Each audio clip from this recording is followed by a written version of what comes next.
Our guest today, our interviewee, is Dr. Thomas Defer.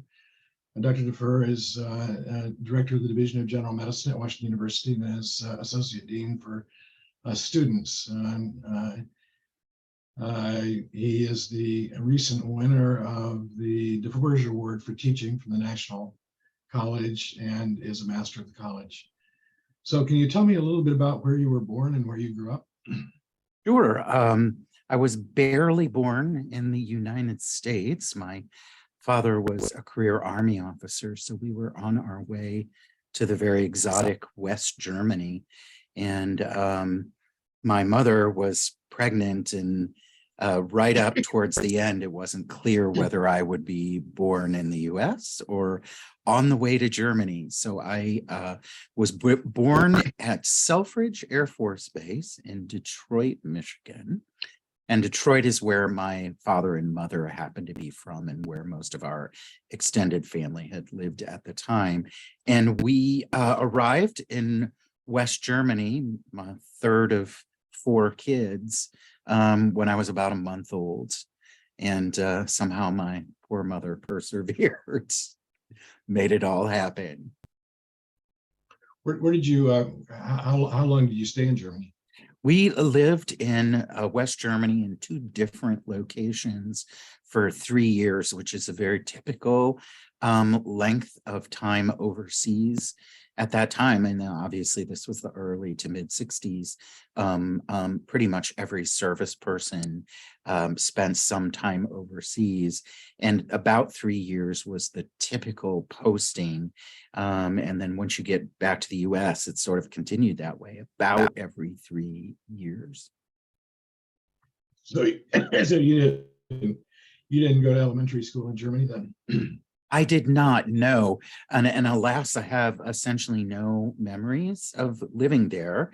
My older brothers definitely do, and they did both go to elementary school for a few years there. The interesting thing is, there were American schools, so they weren't going to school with German children.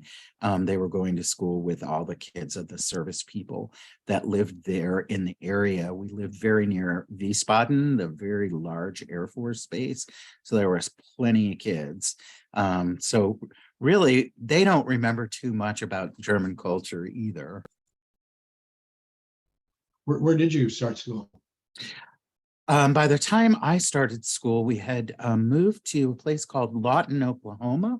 And all the Lawtonites love to say Oklahoma's 3rd largest city. It is. And the reason for that is it has a very large Army artillery base there. And that is why we moved there. By this time, my dad was a major. And I went to the very appropriately named Geronimo Road Elementary School, and everything was all Indians all the time in southern Oklahoma. Then we were very close to the Texas border as well. But it was a we were there for 3 years, and I have nothing but wonderfully fond memories of living there and living on base and basically being able to run amok, because your parents always knew that the MPs were around to keep you safe. So we were like wild children. By then, my mom had a 4th child. When did your dad finish up his career? Did he put in 20, or did he stay for longer? Well, it was longer. After we lived in Lawton, that is when we moved to St. Louis. There were multiple other things in between all of these pieces and parts, but we had moved to St. Louis in 1971. And by then, my father had been in the service for nearly 20 years at that time. And he actually came to Washington University to run the ROTC program after a period of great upheaval at WashU.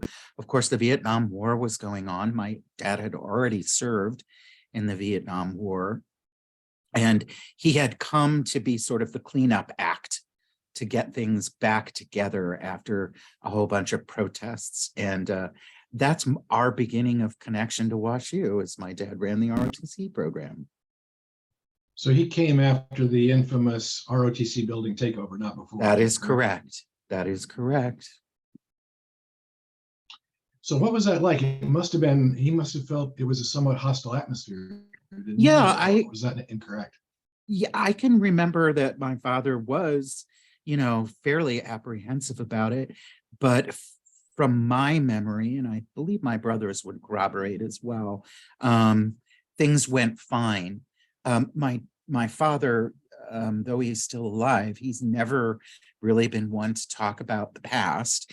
And if you asked him, what he would say right now is, "I don't remember. It must have been fine."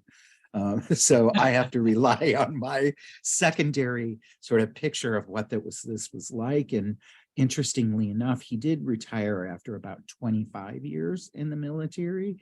And I can distinctly remember when that happened, because my parents were very anxious as to what sort of job my dad would get. And as fate would have it, he took his management skills, which frankly, that's, when you're an Army major, that's what you have. You have management skills. So he went into hospital administration at St. Louis University. So, there's sort of a weird connection there that he'd never done that before, but it was very successful for him. Yeah, I know that you're probably familiar with this, but a lot of people in the Beltway region, Washington, D.C., are people on their second and occasionally third careers post-military, because there's so many consulting and other opportunities there. Yes. They segue from the military. Yeah. So your dad finished up his career in hospital? He did actually.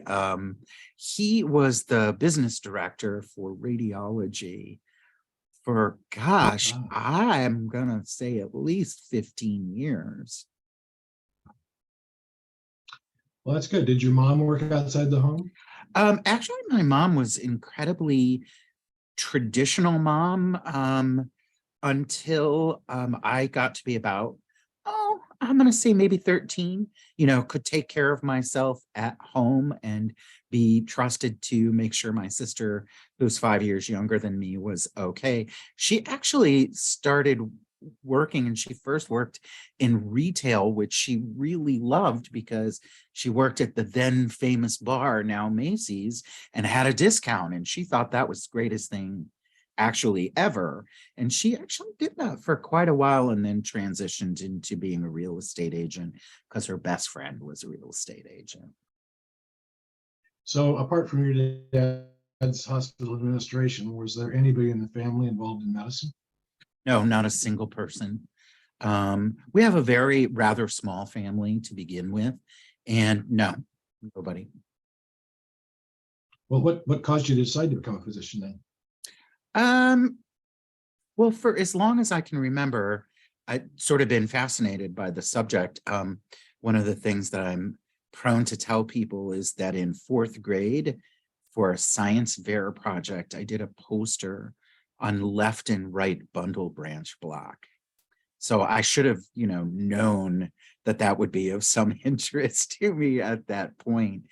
And then I remember spending a great deal of time watching PBS and anything that was medical when I was a kid. And in particular, there was a series about famous doctors. And I was just sort of completely riveted by that. And then had, like a high school project that I had to do. So I wrote a paper about the stethoscope and the inventing of the stethoscope and how it had changed over time. But I must say that I was never really quite vocal about it in terms of telling people that I think I'm gonna be a doctor. I went to college, and what seems like by default chose biology as a major, but clearly that was more strategic than it sounds. And again, I was really quite disinclined to be that guy who's in college, who's saying that he's going to go to medical school and then never does. I did not firmly declare that until I was a junior. And father literally said to me, Tom, what are you going to do with your life? You can't be a biologist. You're not really on that track. What are you going to do? And I was like, well, I guess I could go to medical school. And he said, yeah, well, I guess so. And that was the conversation, basically. When it's really easy for me to say that, but I know underneath it all, that was definitely what I was tending towards. And all my friends in my biology group were all tending towards that anyway. And actually, all of my close-knit group of friends applied to medical school. So I have to ask, it's an unusual topic for a fourth grader to light on. How did you happen to choose bundle branch blocks in the first place? I haven't the slightest idea. I suspect that something came up in science class about EKGs, and I just would looked it up and thought that it was cool. It's obviously an extraordinarily nerdy thing to do, and I wasn't a terribly nerdy child, but when it came to these subjects, yes. When it comes to subjects related to my biology degree, which really is zoology, I'm still very proud of knowing all the animals and that kind of thing, and knowing about evolution. So I've always sort of had a brain to remember those sorts of things. I'm ultimately very science oriented more than anything else. So I have to ask you the quintessential St. Louis question: where did you go to school? Oh, there's a tiny little story behind that. So when we moved to St. Louis, I remember this vividly. My parents chose where we would live entirely based on the schools. And it just so happened at that time, one of the very best high schools in the state and even in the country happened to be in the suburbs of St. Louis. And we moved specifically so my parents' kids could go to Parkway West Senior High School. That's why we went there. And, next to going to the more affluent public schools, this was the best that you could do. And I have to say, I'm not like a lot of people that I hear. I loved high school. We had fun. We learned a lot. There were, 625 kids in my graduating class, and it just was fantastic. The principal knew everybody's name. He knew who your brothers and sisters were and all that. It was just phenomenal. Fascinating. And you went, I think, both to Mizzou for undergraduate and medical school, right? Yeah. So what? I'm sorry, I stepped on you. What did you consider going out of state at either juncture? Yeah, first of all, for college, for whatever reason, when it comes to college in St. Louis suburbs, every child dreams of escaping to Chicago. That if you can escape to Chicago, your life will fundamentally be better than it is in Chesterfield, Missouri. And, we all really believed that. My older brother actually went to Northwestern, and therefore I really wanted to go to Northwestern or something like it. I didn't, at the time, though, consider that seriously because I had perceived myself as an underperformer by comparison to my two older brothers. And I had set my sights with my not surprising best friends that I have to go to Indiana. I have to go there. It was a very popular school for kids from St. Louis to go to. And this is my parents said. They said, that's all fine and well, but it's a big state school just like any other. And we're paying for your school and we're not going to pay for that, period. But Mom, Dad, I got accepted. We don't care. You're not going. You want us to pay for it? We're not going to do it. And I'm so glad that they did, honestly, because I went to University of Missouri, which was, even with traffic, 2 hours away from my house. I could go home all the time. It was super convenient. It was super inexpensive that my parents really didn't have any issues with paying for it, giving me an allowance, all those things that I wouldn't have had I insisted on going somewhere else, which they had said, we're not going to tell you you can't go. We're just not going to pay for it. Right? And as it turned out, three of my friends that had gone to Indiana subsequently transferred to Mizzou anyway. So it really didn't matter. And then the issue of medical school, my parents had been this way with my two brothers before. They're like, we are paying for your college. And while we'll support you for living, if you go to graduate school, we're not going to pay for graduate school. But, they were otherwise very generous with the cost of living money. And I got accepted to Northwestern, and I was going to move there because my brother went there to law school, and he lived there, and his wife, I really liked her. And I'm like, I'm going to finally be that kid that gets out of St. Louis and goes to Northwestern. And danged if they just couldn't come up with a financial aid. They just couldn't do it. My parents made too much money. And the harsh reality is if your parents won't give you money, but they have it, you're not going to get substantial financial aid. And Northwestern wasn't doling out scholarships. No medical schools were doing that the way they were now. And once again, I have to say, I'm so glad that that's what happened. I was sort of heartbroken, but I am so glad that that's what happened. Most of my friends from biology went to Mizzou. They were my friends in high school. One of them came and did an internship with me. And it was just a natural progression. Columbia, Missouri is a lovely place to live.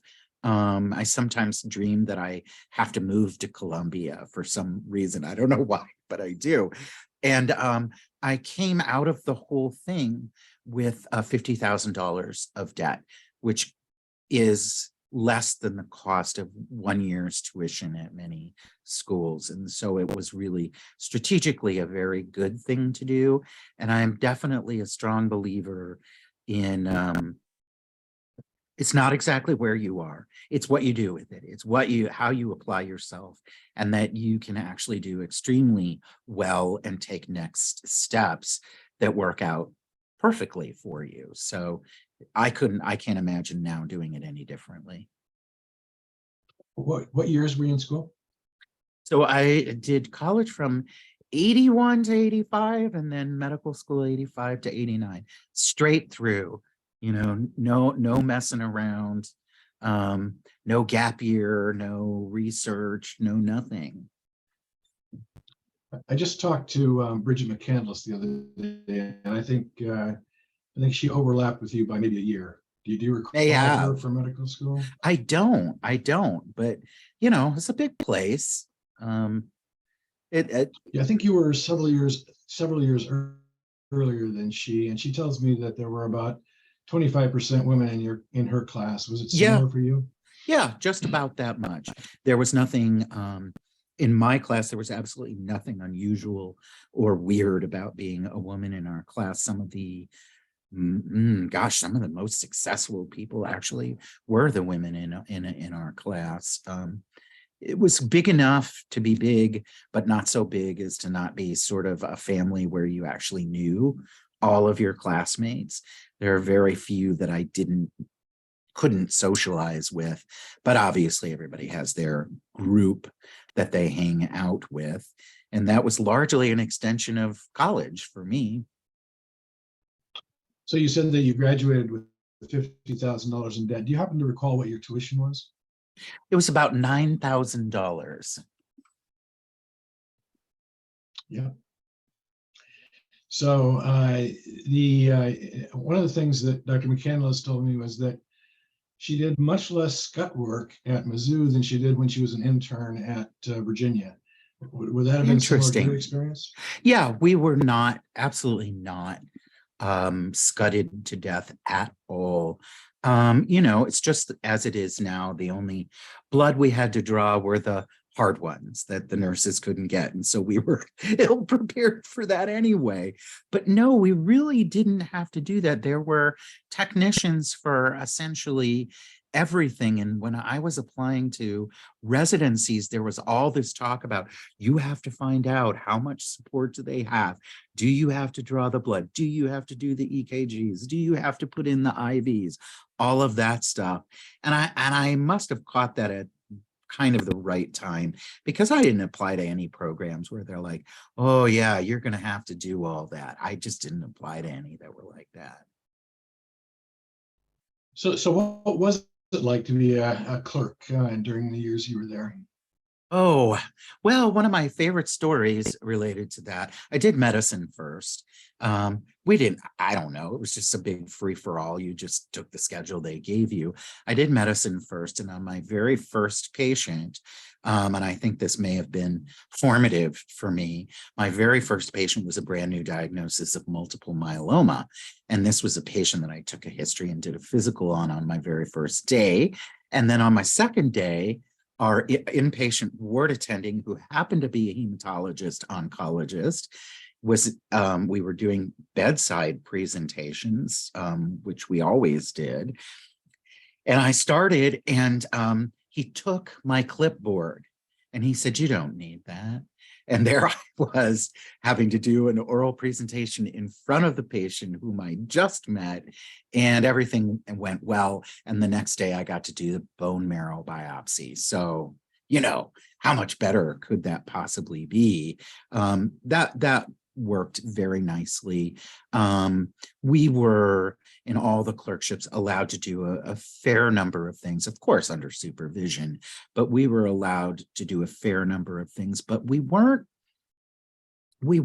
I would say, worked to death with, things like what people would consider to be scut work. And a lot of the rotations, even then, they would say, you don't have to stay here tonight, go home.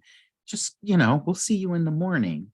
That was pretty typical for us, unless you had a nighttime shift. I remember doing urology. Who knows why I picked that, other than we probably had to pick some surgical subspecialty to do. And I distinctly remember getting to do a lot of things, again, under direct supervision. But, I didn't turn out to be a surgeon, but boy, the fact that you could really meaningfully participate. So we did a lot of things. And when I came here, my concern was, I know how to do things, but do I know anything? And it became clear that I did know some things. What would you say your level of responsibility was like compared to students at Washington University today? Oh, yeah. Well, I think that there was perhaps more of a sense that you have been assigned to this patient and you are responsible for them, and you are the person who knows all the information. You need to know it. One of my first residents said to me, "It's a race between you and me, and you're supposed to win when it comes to knowing things." And it was just the way that we did that. And that if you didn't write the progress note, nobody was going to do it for you. You had to do it. And there were no other notes in the chart but what you wrote. And so the idea that you had to, something as mundane as follow up on the labs was for real. There was a real expectation that you would know those things and alert people to what they are. Now, of course, I know full well that the resident was doing a lot of checking behind the scenes, but it does seem to me that the actuality of being a clerk and being a real member of the team was more than it is now. What if, well, staying overnight on call? Well, like I said, we didn't really do that much then, and I think that might have been unusual. I don't know why that was the case, but we just didn't do it that much. I'm pretty sure that I was also not expected to know as much. It was really much more about what can you do functionally to help the team. And it was also that sort of time. Every patient has a student, every student has a patient. no way around that. So changed, How but long was not your, radically. I'm sorry to interrupt. How long was your clerkship? Was it 4 weeks, 12 6 weeks, weeks. 12 weeks? Yeah. Yep. And so, and how many attendings did you have over that period of Oh, 12 that's a weeks? good question. Not a whole lot. That was really back when sort of the month long was pretty typical. I can't remember. There's that book about teaching, and it talks about a month being like a year or something like that about board attending. But yeah, that was definitely in the time when it was longer. I also had it as an attending the department chair, and that was a little overwhelming. Yeah. So did you work outside of school? I did not. I think that point of my parents' support was that I didn't have to do that. Now, during college, I did TAing for a long time, and I actually enjoyed it. I think that was probably the first thing that got me onto a lifetime of education. But in medical school, our advice to us from the school and from my parents was, you have enough work to do. You should not work. What was your social life like, Tom? What did you guys do out of hours? Oh, well, we had a very closely knit group of friends. And when it wasn't, ordinary study time where everybody would go off and do their thing or go to the student union and keep their head down, our favorite thing was barbecuing, drinking beer, and playing croquet in one of our friends' backyards. They had rented a house, and we did that a lot. The more you cheat, the more fun it is. I have no idea how one cheats at croquet. When nobody's looking, you just move your ball. It's easy. Oh, just like golf.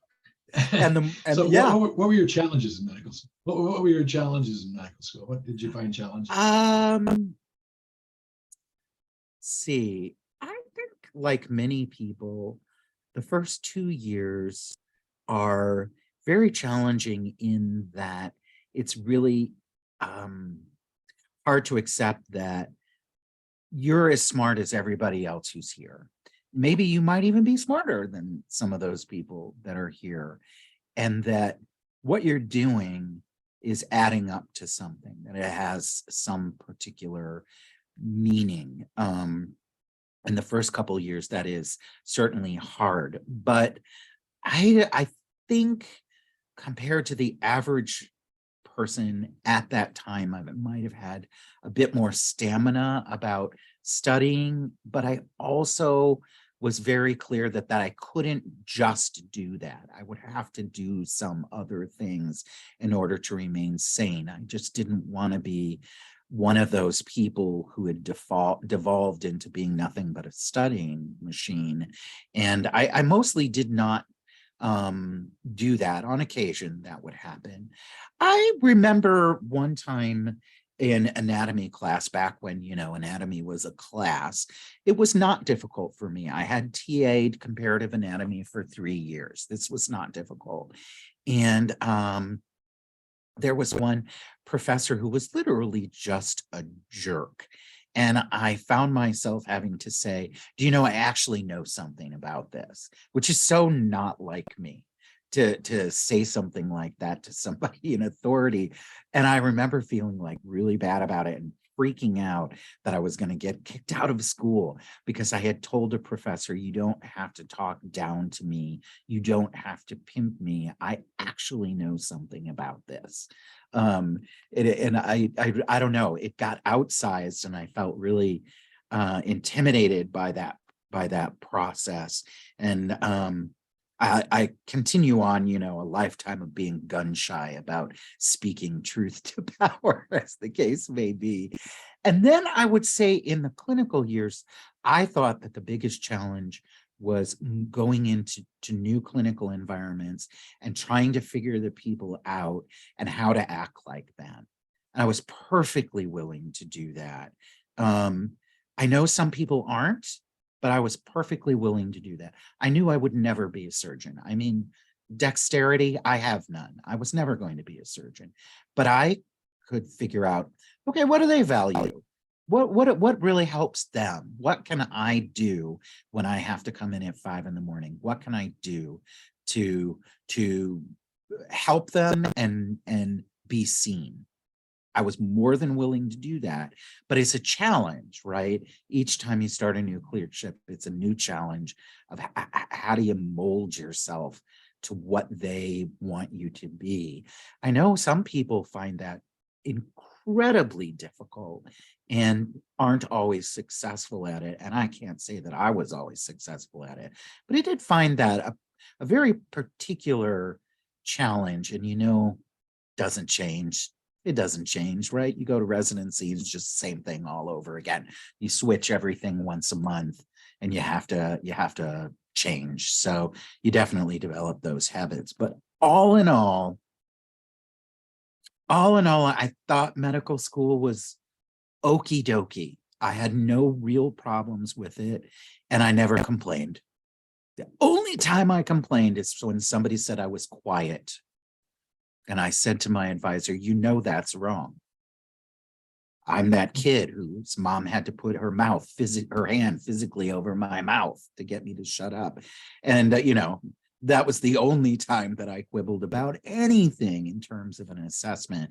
And so, in some ways, I look at students today and I think, wow, what was wrong with me? Why did I complain about everything? I just didn't. It was all fine. I just did not have that much to complain about.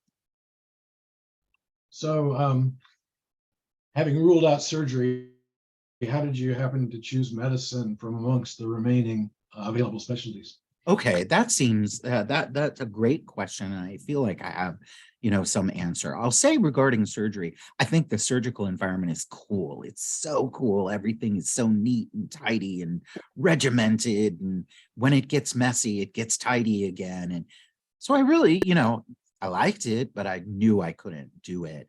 Pediatrics, I love kids a lot. Give me a 6-year-old and I'll have them believing anything I want. It's just what I really enjoy doing. So peds, I loved it. But what I loved doing was playing with the kids. And I did not like their parents. And I did not like scary, sick kids. And so I knew that I was not going to do that. I thought OBGYN was really fun.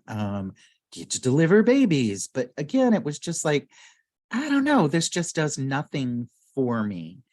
And then psychiatry presented itself as a real challenge for me in terms of saying, I don't want to do that. I did psychiatry and I really liked it. And I thought, I think I could be pretty good at this. But then when I really thought about it, it came to me that what I really would wanted to have done is been a PhD counseling psychologist. And there was no way to undo that. And I was like, okay, so I'm not going to do that. And that had left me really with medicine or family medicine. At University of Missouri, family medicine is the thing. They're very proud of it. And most of the doctors that I had the most esteem for were family medicine doctors, but they were family medicine doctors more like the internists are at WashU. And it definitely became clear to me, knowing that I wasn't a big fan of sick kids and their parents, that probably wasn't the way for me to go, which, is sort of a disappointment for a kid from Mizzou. But I just had really liked internal medicine from the very beginning. And it certainly fulfilled for me what I had in my head, that's what doctors do, was that thing. And it was just natural for me. So ultimately, it was not difficult at all. I never regretted my choice. Were there any role model or models that influenced you in that decision? There were a couple, yeah, yes, for sure. Sarah Walker, for example, eminent rheumatologist that I'm like, I wish I could think as clearly as that. I wish I could synthesize the data like that person does. The chair of medicine there was the same, intimidating, but like, I really kind of want to be that way. The medicine chief resident at the time, who was stationed at our VA, which was right across the street. The hospitals are literally across the street from each other. I'm like, that guy is so cool. I want to be like that. So yeah, there were plenty of people that I really thought that I had the abilities to do what it is that they do, and I really admired them for what they did.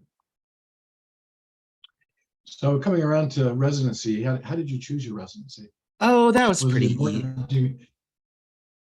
It was Was it important. important to you back in St. Not necessarily. So, I applied and interviewed at like 10 places. And I had applied, at the time, Barnes and Jewish were separate.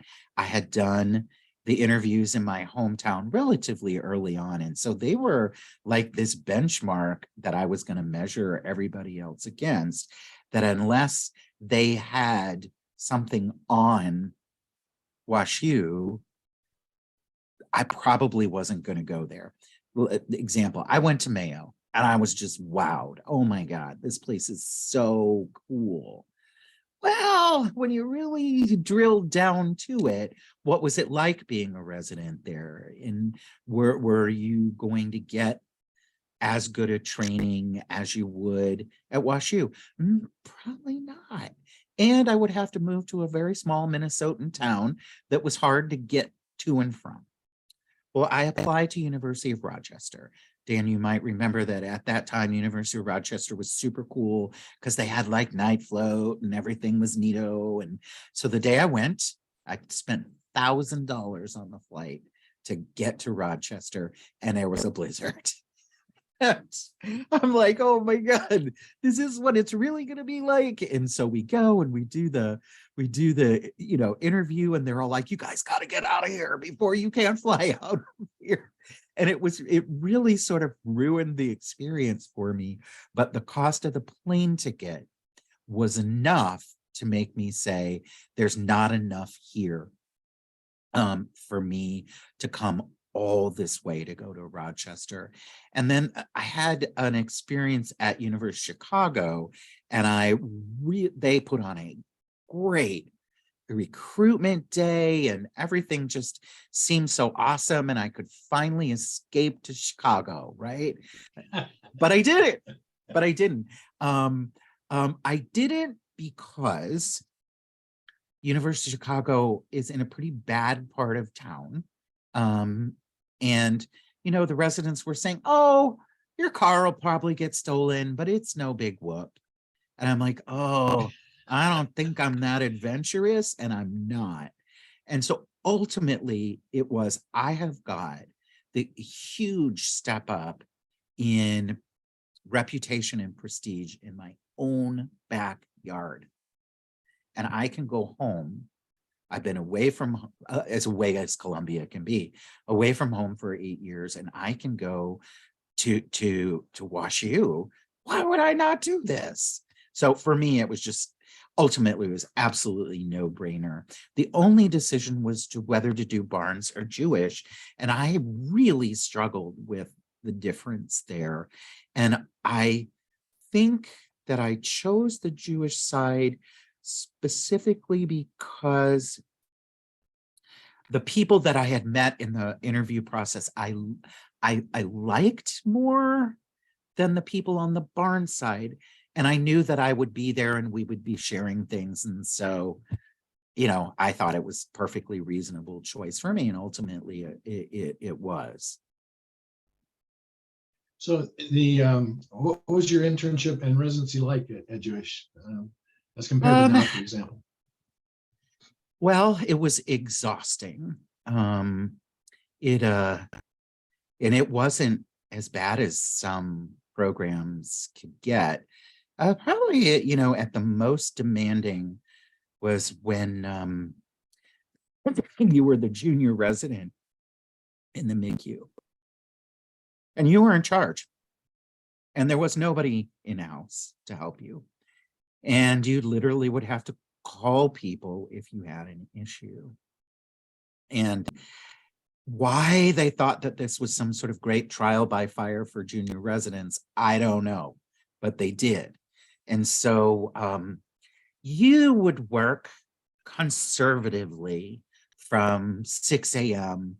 to 6 p.m. on the days that you were not on call. And then you would stay the whole night and not leave until 6 p.m. the next day. It was exhausting. And back then, this will resonate with you. We had attendings liberally yelling at you, cursing at you, questioning your education, everything. And it was really overwhelming. It was really hard to even sleep.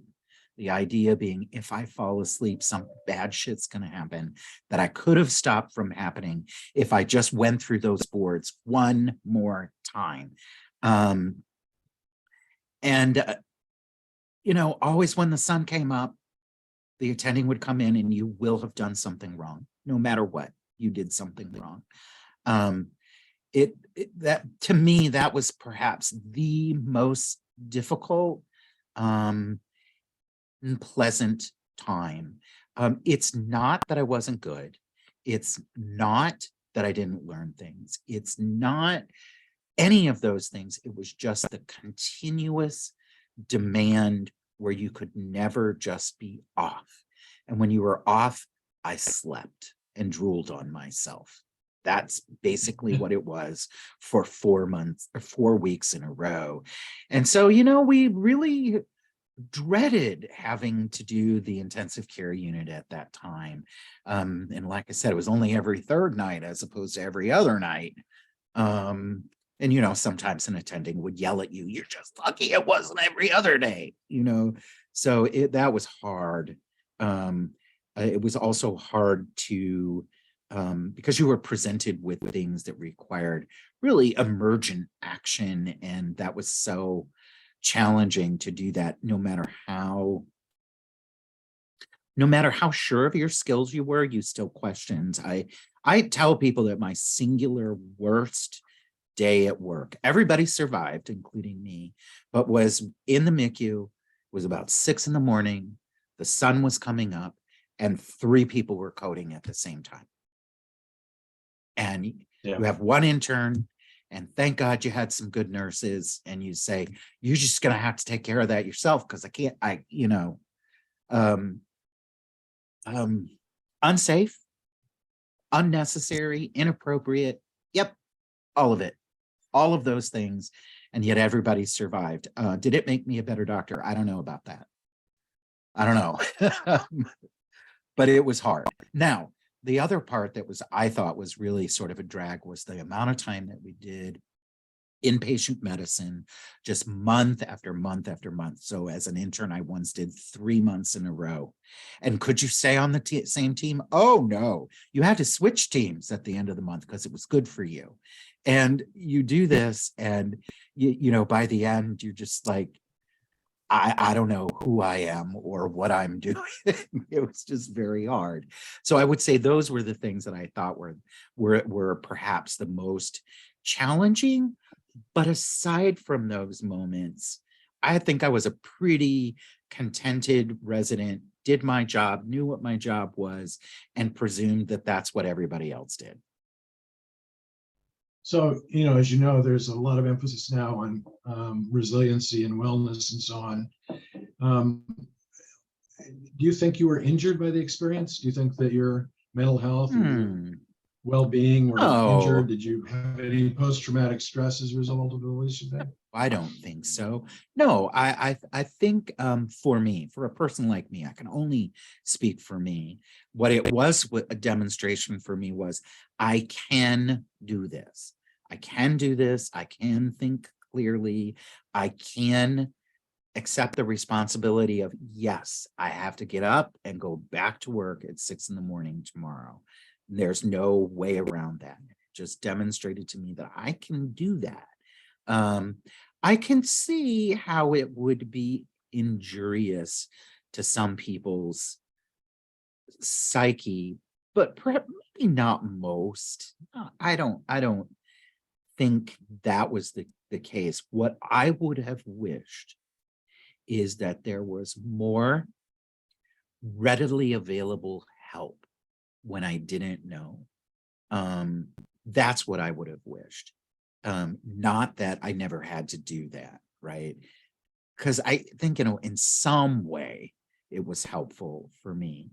And I wouldn't say that I am a highly resilient person more than any normal person. And also, we were all doing it at the same time, right? There weren't people who actually had, all the 10 hours between shifts and all that. Nobody did. So we were all doing it together. And when you know that there isn't an alternative, somehow you adapt to that. So no, I don't feel in any way injured by that. I just am really hopeful that I didn't injure any patients in the process. Do you have any sense that you did? No, luckily I was never involved in anything where there was an outcome that was either bad or unexpected, thankfully. I did find myself involved in a lawsuit only because I was on the code team. There was a young patient who had a PE and arrested in the, of all things, VQ scanner. So that tells you it was quite a while ago. And, things did not go well for that kid, but I was just only the person who went and did the code. And the person was resuscitated and then went back to the floor, and that was that. That was still very, kind of scary event to be involved in. But to the very best of my knowledge, I don't think that I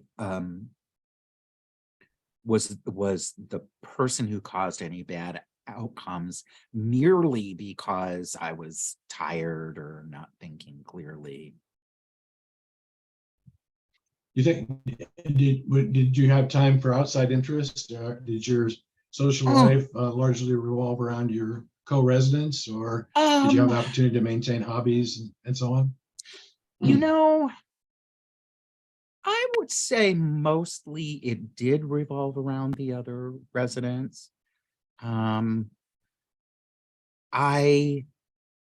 back to my hometown, I certainly had high school friends, and I would occasionally do things with them. And a lot of it revolved around my mom and dad as well.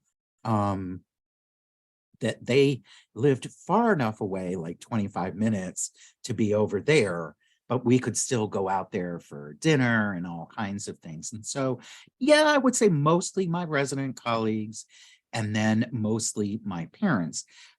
Did I have any substantial hobbies then? Nope, I did not. I spent, most of my time at work, studying MACP, or going to the movies, going out to eat, doing stuff like that. I actually lived in the Park Frontenac, which is just, down the way, and lots of the residents live there. And so that was actually very helpful. So tell me about your first post-training position. So I was a chief at Jewish, and the dynamics around being a chief, I think, have changed a lot in my day, and I assume in yours as well, Dan. You got asked to do it. You didn't apply, you didn't interview, Right. you got asked. And if you got that call, you had to come up with a good reason why you were not going to do it. A good reason might constitute, oh, I'm going to go do this fellowship in New York City or something like that. That would be acceptable, but otherwise to turn the position down was really not a great move.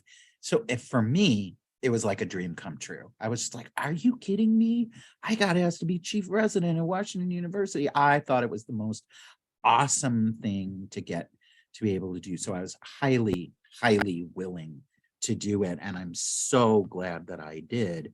At the time, we were largely paid learner / teachers. And we didn't do, at least on the Jewish end, I can't speak for the Barnes end precisely, but I think it was mostly the same. We didn't do nearly as much. We have this amount of FTE that's inpatient and this amount of FTE that's outpatient. It was a bit more free form than that. And that once you had taken the boards in August, you could decide what it was that you were going to do and that you should have projects. So back then, some people were in the middle of their fellowship.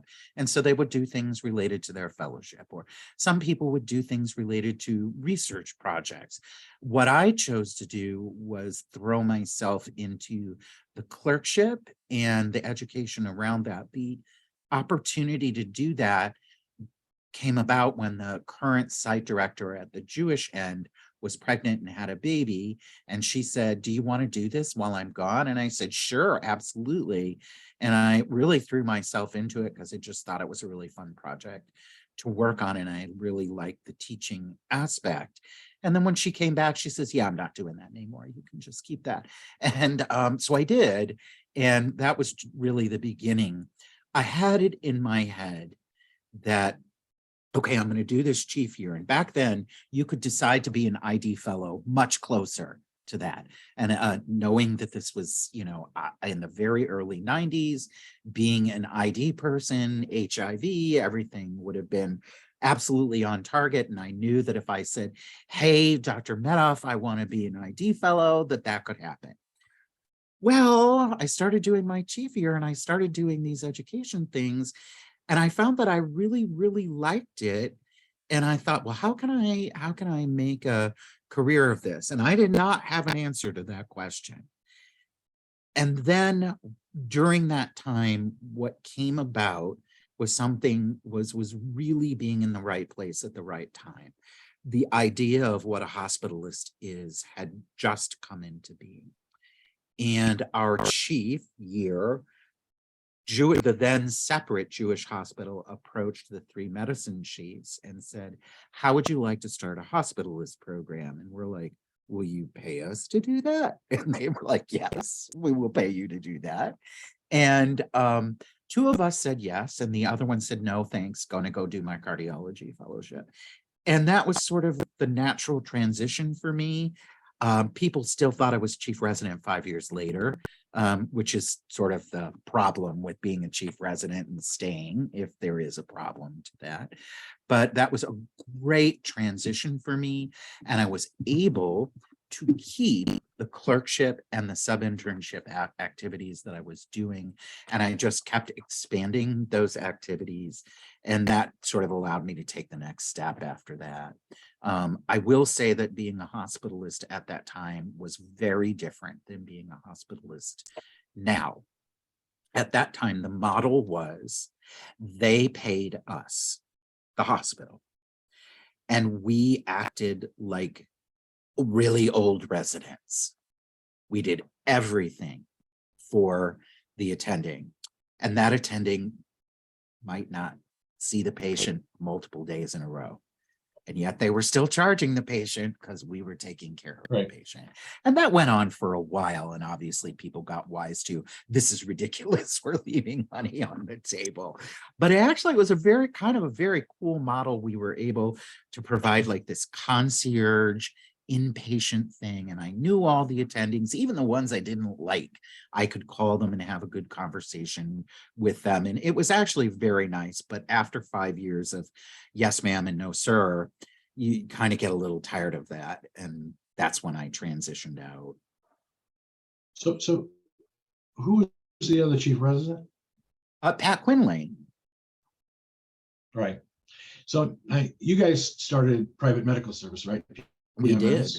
We did. Now there was something called Intermed just before that. There Wasn't was, yeah, there was. Intermed, we called sleeping for dollars. There were a small number of patients, maybe anywhere between 10 and 20 patients, about a regular team size, that their attending was the attending of record, and there was no house officers. And the problem was, during the day, no problem, they could call the attending and figure out what to do. And if there was an emergency, obviously there would be somebody there to take care of it. But during the night, what were you going to do? And so that's where Intermed came about. And that's also where sort of the original version of what was gold on the Barnes side came out at that time. And it was very popular for people to do it because it paid reasonably well and it wasn't that challenging to do. Now, working hospitalist now, Moonlight, it's you earn every cent doing that. But at the time, the pay was enough, wasn't great, but it was enough for people to do it. And it generally worked out fine. I was never somebody who was going to spend the night in the hospital when I didn't have to. Wasn't willingly going to do that, so I didn't do that. So I interviewed Matt German about this, and it sounded like School of Frac was looking for a way to provide kind of some coverage for uncovered medicine. What we That's used correct. to call uncovered medicine. That's exactly right. Yeah. So tell me about the transition to your becoming, a clerkship director. How did that, all that come about? Sure. Second example of being in the right place at the right time, for sure. There had suddenly been an appetite for general medicine at Washington University, which was not a thing that I would have ever predicted would have happened, and thus my original plans for doing ID and being an HIV doctor. And I had wondered, time was going on with the hospitalist thing, and I was like, I know I can't do this the rest of my life. I got to find something else. Even though it was a good experience, I'm going to have to find something else. And then sure enough, all of a sudden, we're going to have this division of general medical sciences, and people are brought in from the outside. And at the same time, there was a pilot project related to the clerkship, was this ambulatory arm, which to many people sounds like that was a pilot project. It's true. We were very late in coming, kicking and screaming, coming to the ambulatory part of the medicine clerkship. And I had the opportunity to transition out of hospitalist into general medicine, pick up this part of the clerkship that was paid for directly by the dean's office, and to keep my site director status. And then I worked in the residence clinic for my clinical part.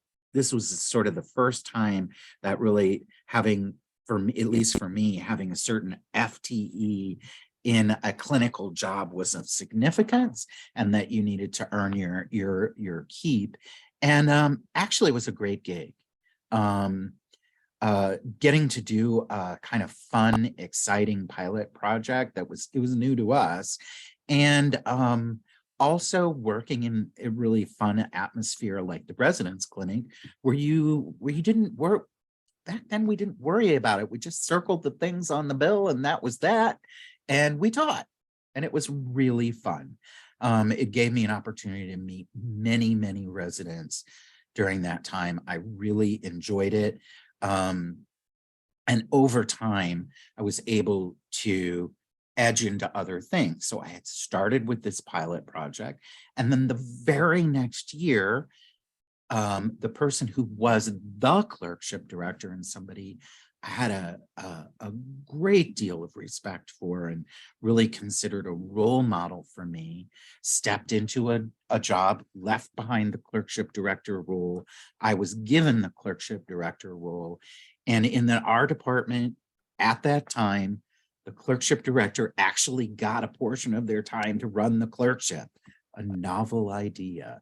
And that's really sort of how my primarily education-based job started.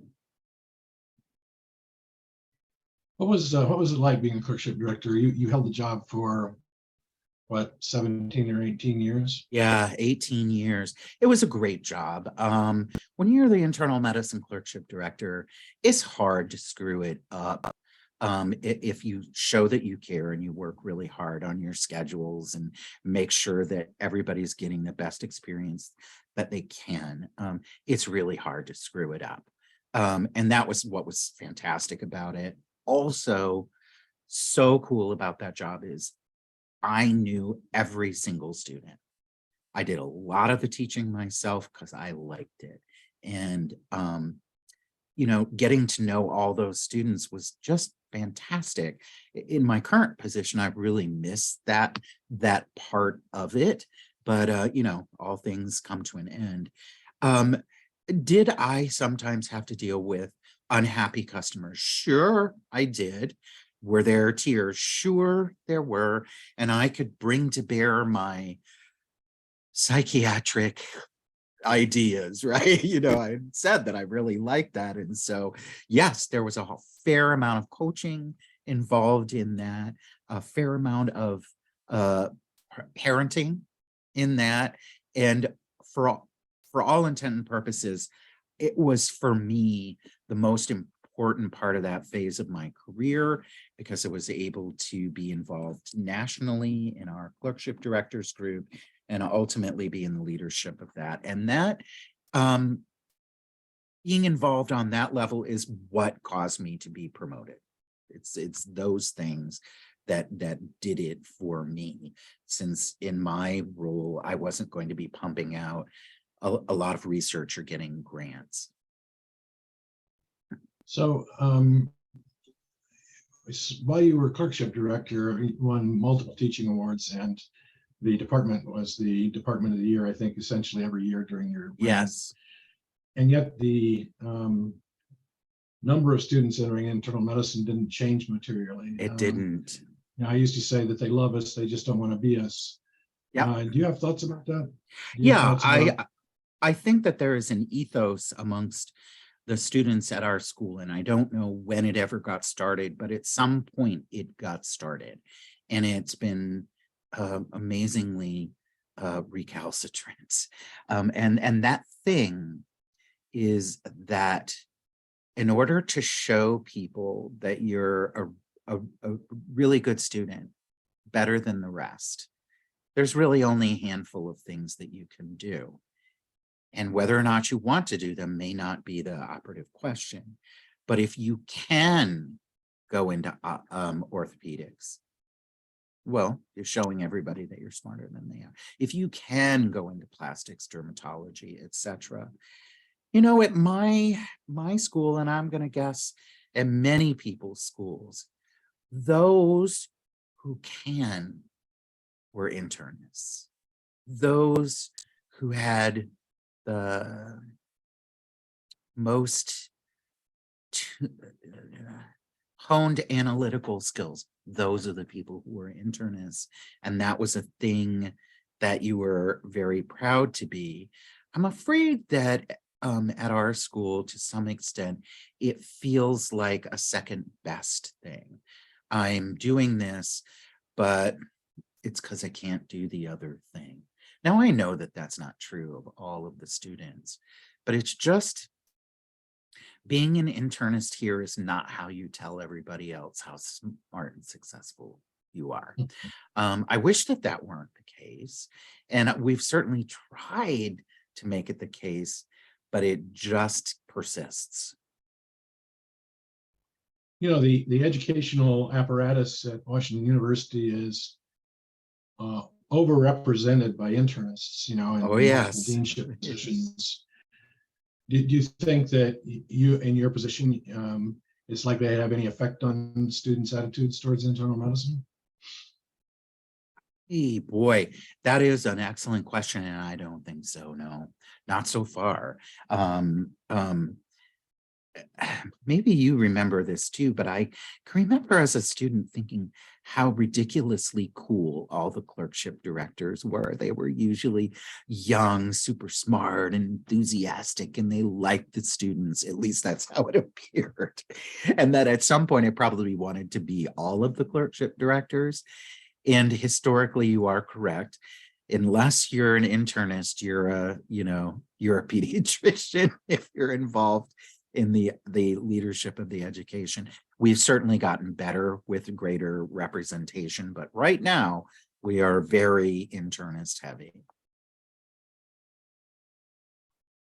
So what about your current jobs as being a division director for general medicine and being associate dean do you like? What's different about them and what do you like about them?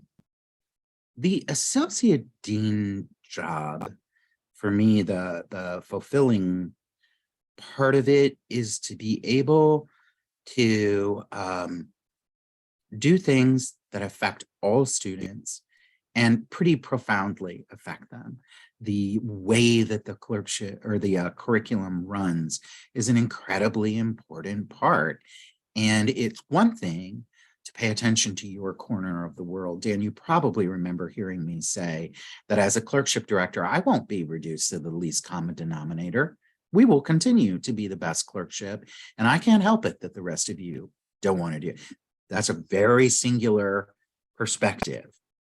Now, I can't just worry that the medicine clerkship is still the best clerkship.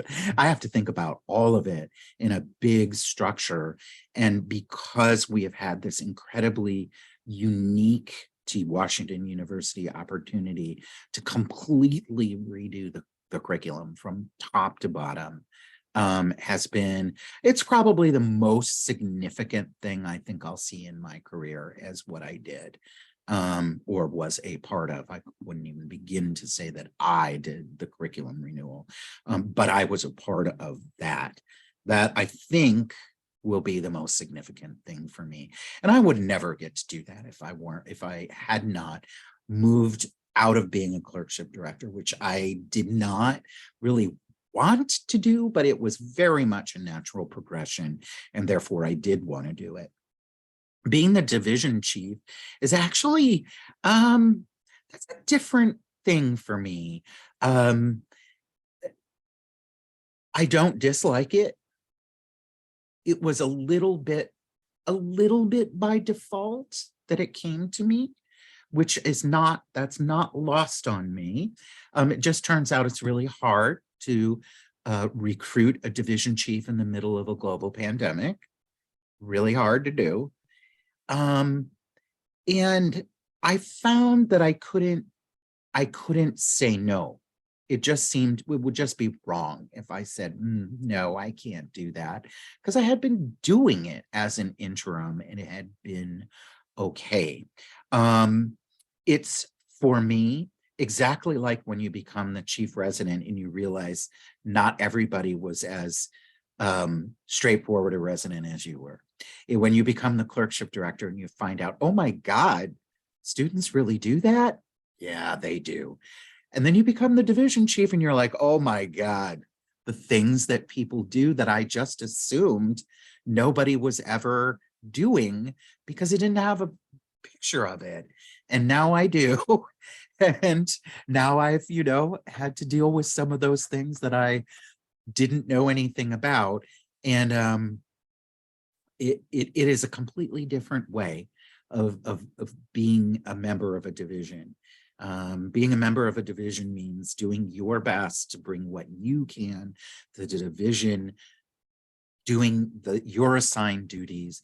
Being the division chief is causing it to be possible for all of the people to do that, and that there will be multiple people who may have some issues and you can't fix the thing for them. I've found that part really challenging, that, I actually can't give you what you want. I know you want it. I'm acknowledging that you want it, but I can't give it to you. That has been a bit of a challenge. I'll also say that I'm in a unique position we've already alluded to the fact that there are internists everywhere in the leadership. And so there are many crossing lines of leadership and responsibility, such that in one moment I'm somebody's boss and in the next moment they're my boss. And that can be challenging to balance. I would be remiss for not saying, though, having my chair be somebody that I have known since I was a teeny tiny baby intern is extremely helpful. This is a person I know very well. So that helps me a lot. Sorry, Tom, I lost my internet for just a minute. No problem. We're having a rainstorm out here. If you could go back and complete your thought. You were talking a little bit about the challenges of being a division chief and not being able to give people what they want. Yes. To me, that feels, I'm having to adjust to the fact that that's not a failure, that I can't personally say, yeah, you can have that thing that we don't have. I just can't do that. And then the thing that I had said after that is that it is, for me, incredibly helpful that my chair is somebody that I've known since I was an intern. That we know each other at a fundamental level, and that does make it an awful lot easier for me to say, okay, here's the truth on this thing. I'm not gonna sugarcoat it. Here's the truth. And that's okay for me to do that. I don't know that everybody has that opportunity. I mean, it may be also coming to being a division chief relatively later in your career might be. I mean, when did that happen? I was 57 years old when that. Oh. So tell me a little bit about your involvement in the college. We're coming toward the end of it, but I'd like to hear a little bit about Sure. Relationship Yeah. with college physicians. Back in the day when our division was called medical education, it was sort of given that you would do something for the state American college. It was also a given that you would be a member of the ACP, because if you weren't, what kind of an internist were you? That was just how it was. And I realized that this wasn't actually the case for people in most other divisions. This was really a thing that our division had done, and there were a small number of us. So ultimately it was a very small number, but it never occurred to me that I wouldn't do it and that I wouldn't support the local group, because ultimately that would be good for my career. I presume, I certainly hope that is still the case for people, that as a general internist, I definitely needed to find seals of approval, to find things for credibility. And to me, the very sort of first step as a mark of, I'm doing this. I'm a real live internist with experience who other people think is a good internist, was to get the FACP. Had I done things before that in hopes that would happen? Sure, I did. Of course I did. But I wanted to have that FACP because it meant something to me to be recognized in that way. And then the other important part for me is that being part of it was in support of our residents and students, since residents and students have a fair amount to do with it. And I always considered that it really wasn't an opportunity for me to say, no, I'm not going to do that. Of course, I'm going to go judge that poster thing. And if they ask me to do a talk, of course, I'm going to do that. So it felt like it was just a given. My understanding from others, though, is that if they're subspecialists, their subspecialty organization can dominate their professional life that's not directly related to their job. So for me, it was just simply natural. Yeah, I'm completing a series of focus groups that I think support what you say. Well, you've obviously had a successful career to this point, and yet still miles to go before you sleep. Yes. If there were anything you could change about your career, what would it be? That's a good question. I do have one. I was just talking to somebody about this earlier this week. In a time when many people had no specific added qualifications to be a medical educator, it was much more difficult to find things that would fit. In my day, the closest thing was doing a VA general medicine fellowship. I know you remember that, Dan. And people had done that. Those were few and far between. And they were sort of only peripherally directly related to medical education. Otherwise, most of the people who did education had gotten their credibility through years of experience. And just right about that time, the Harvard Macy Institute came about. And I regret the fact that I did not know that there was a course that was specifically designed for people like me, that added a high degree of credibility. I simply did not know that that was a thing, and nobody told me. And I can't regret that part. I mean, I can look things up on the internet myself.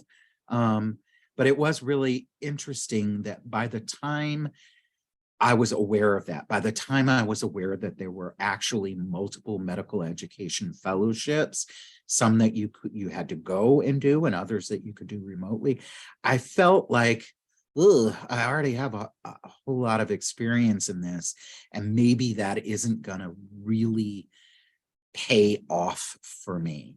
But I would have definitely wanted to do that had I known about it. I would have found some way to get somebody to pay for it and done it.